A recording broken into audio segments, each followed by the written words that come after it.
Hello once again, and we're back at it again. Today we're going to be going over Jumong, which is a bit of a step up from any other ranged champions you guys have probably played if you're a free-to-play player, because you're probably playing Jade, because it's the only character that they gave you to start with. If you bought any new ranged champions, I think Jumong should be the next one up. If you're bored of Jade, and you want to play somebody with a little more in-depth, that goes a little more deep, I guess? I don't know how to really explain that entirely, but... So... what you want to do here with Jumong is the important part to remember about Jumong is that he has this thing called Seeker's Mark. When he puts Seeker's Mark on a target, when he puts Seeker's Mark on a target and then consumes it with an auto attack, he gets healed for 16 HP. It's the same idea if you use your steady shot, which is your right click. It deals 20 damage and will heal you for 16.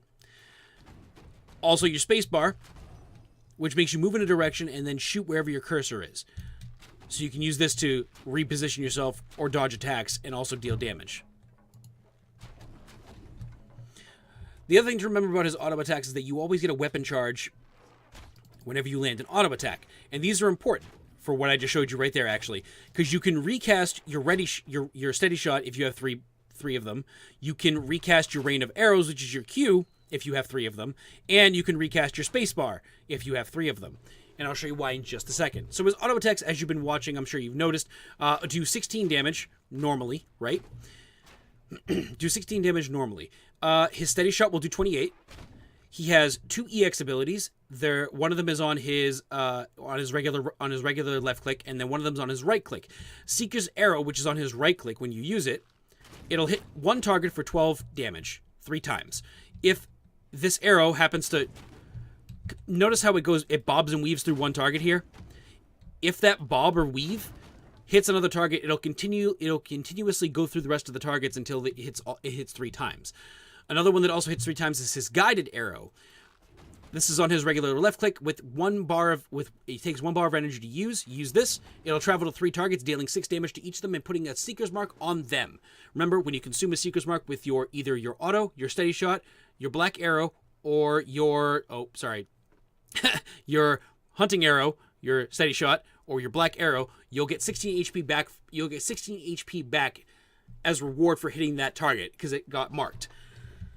An easy way to mark your targets is using your guided arrow because it'll just jump to every target that's near the target you actually hit. Another good way to do it is using your Q, because this also gives them a 20% snare on their movement speed, so it makes them slower and easier to hit your steady shot, which deals 28 damage. Another ability that he has that is a hold still button, because like you won't stop moving, is his E ability. So you drop a bear trap and if something walks over it, it roots them for 2 seconds. So you can land your attacks better, if you're having trouble doing that anyway. His next ability that costs 1 bar is his prowl ability. If you are snared or you are rooted, if you're snared, rooted, or chilled, you can use this to get rid of it. And what it'll do is put you in an immaterial state and allow you to move at 100% movement speed. Now, the important part about this is that when you walk through a target, you put a Seeker's Mark on them. Also, remember, consuming that gives you 16 HP and lets you deal your damage. His last ability we're going to go over, which is his ultimate, which is the biggest ability in his kit. It's the most situational ability in his kit for sure. Because what this does is it does 45 damage if you just toss it out. It'll do 45 damage and doesn't go very far. But you can charge this ability and make it go super far. Now, I took the mid with that because it did 60 damage. But let's hit something with a little more HP, shall we? So we're gonna hit this 500. We're gonna hit this 500 HP target here. So keep in mind, I'm gonna do the full charge here.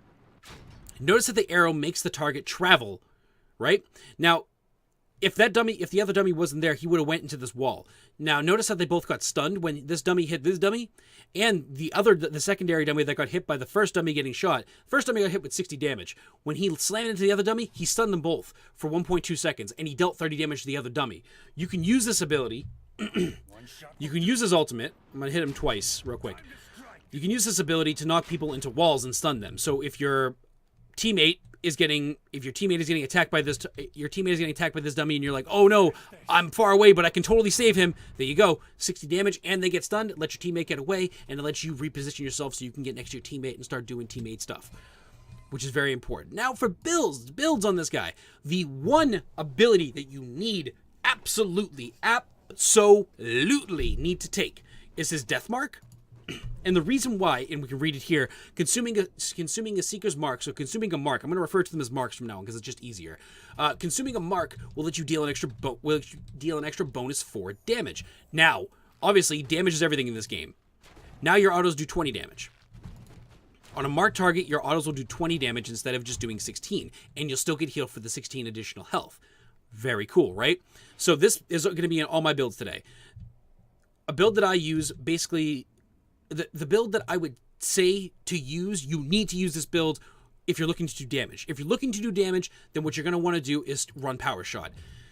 Power Shot and Death Mark go hand in hand together, and the reason why is because Power Shot, not only will you do an extra 4 damage if this target is seekered with your steady shot, but you do an extra 6 damage as well. So you're doing a maximum of, as you just saw there, 38 damage to a single target as long as they have a mark on them. And if you're not dropping rain of arrows, if you're not using your guided arrows to get marks on people and then consecutively continuously hitting those marks whenever you put them up, because keep in mind, whenever your mark is on something, it's not doing anything. It's just marked until you hit it, until you strike it.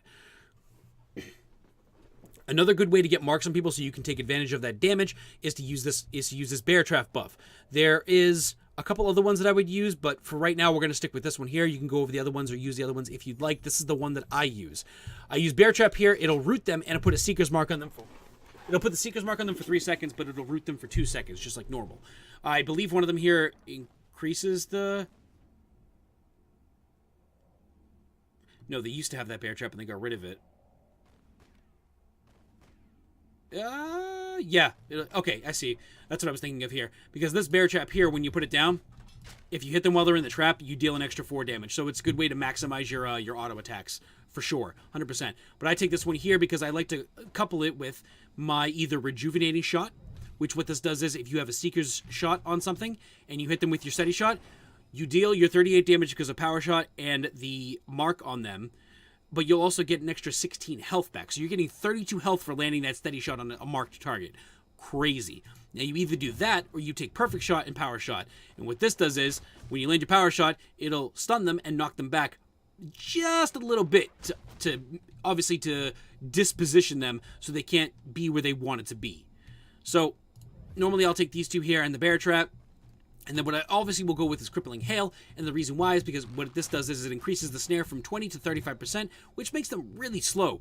Like, I don't know if you guys know, but if you land a 30% snare, that's a really slow target. Really easy to hit your steady shot on. And because your build is around this steady shot doing more damage, kind of what you need to do is that there. Like, that's what you need to do. You need to make sure you get your bear trap down, get the mark on them, shoot that. Look at that damage. Oh, look at that. I have 3 weapon charges. I can use it again. Woo! That's 60 damage right there. That's 60 damage. I didn't get healed on the second shot, but that is 60 damage. And I got healed for 16. And sorry, not 16, for 32, because I landed that steady shot while there was a mark on him. So you're going to want to get your mark on, folks. Go for your next shot. 38 damage, 32 health. I'll take that. Oh, take that all day. Make sure to use your guided arrow as your seeker arrow so you can get more damage on a single target.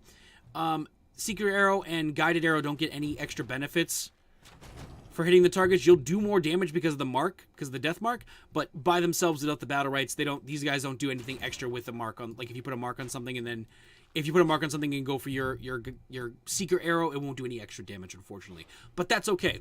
So that's the end of Jumong, guys. If you guys enjoyed this video, don't forget to leave a comment down below saying you enjoyed the video. It was very informational. If it wasn't, then let me know down in the comment section too. Then I can remake this video and actually make it informational. But I'll probably put up a couple battles. I'll probably do what I did last time with the Elite video. I'll have a couple battles. I'll string them together and show you guys what's up or how I play this character. And we'll see how that goes. Anyway, guys, hope you guys are enjoying the video so far. Again, don't forget to leave those likes down below so I know that this is the content you want to see.